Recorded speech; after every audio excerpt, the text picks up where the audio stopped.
It's crazy to watch, man. It's crazy to watch in real time. Democrat after Democrat after Democrat finally turning on Joe Biden. His campaign is finally leaking. Democrat Party bigwigs are secretly releasing really, really, really bad internal polling.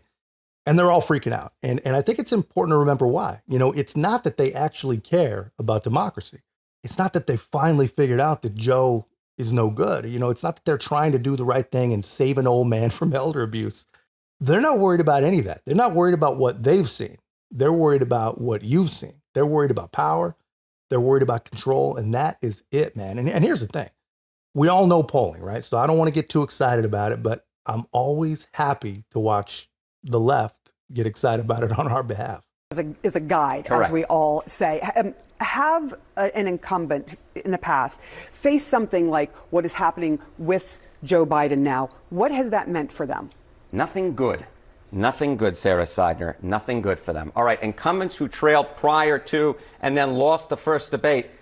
Jimmy Carter, George H.W. Bush, Donald Trump, Joe Biden. Well, we don't know what's going to happen this year, but we know what happened with the three other guys. And you know what happened with them?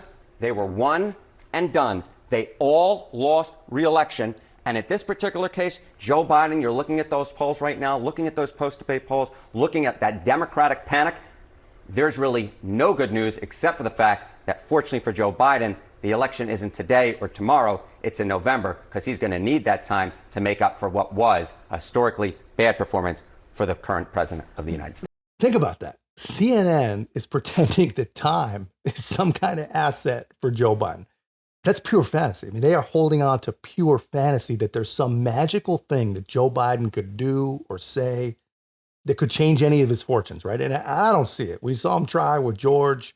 I do not think that there's anything he can do or anything he can say.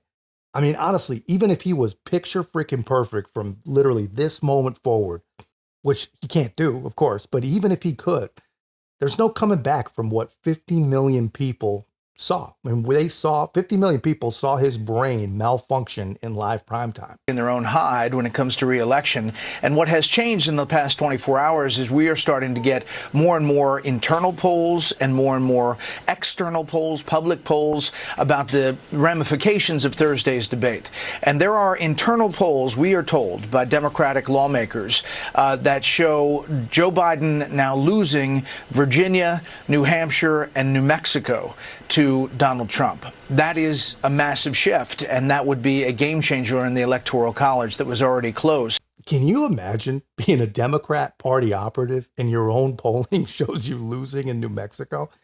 I mean, obviously New Mexico is not some electoral windfall, right? It's not a very populous state, but it is essentially the state version of a captive, brainwashed blue city. I mean, New Mexico is as sure a thing as Democrats have outside of California or New Hampshire. I mean, if these places have had enough of Joe Biden, then the worry goes a lot deeper. I mean, the Democrats are really going to be worrying about places like Ohio and Michigan and all the other states that they need to convince, not only those states, but they have to convince themselves that they've even got a chance to stay in it. But, who knows? Maybe Democrats are not really worried. I mean, it's just Fox News. It just can't be right if it's not Fox. There is also a state poll we've got from New Hampshire, again, all conducted after the debate. And take a look at this. This is from St. Anselm College. They've got Trump ahead 44 to 42% in New Hampshire. Now, a couple things to say about this one. First of all, remember, in 2020, in the election, Joe Biden won New Hampshire by 7.5 points. Wasn't really close. So you can compare this finding to that. There's also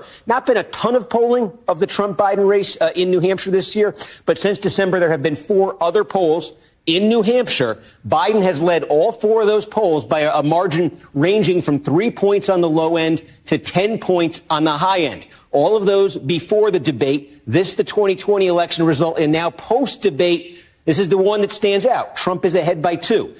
Yeah, it's official, man.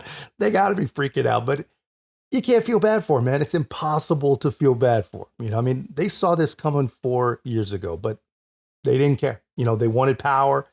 And they have proven that they really will do anything. They'll destroy anything, and they'll literally use anyone that they can to try and hang on to it, right? Well, almost anyone. They don't seem all that interested in using Kamala Harris to get power, but Who knows? We'll see, man. It's interesting stuff to watch, guys, but that's just my take. Let me know your thoughts in the comments. If you haven't already, be a part of our growth. Make sure to like, comment, subscribe. Most importantly, share the channel. I'll see you in the next one.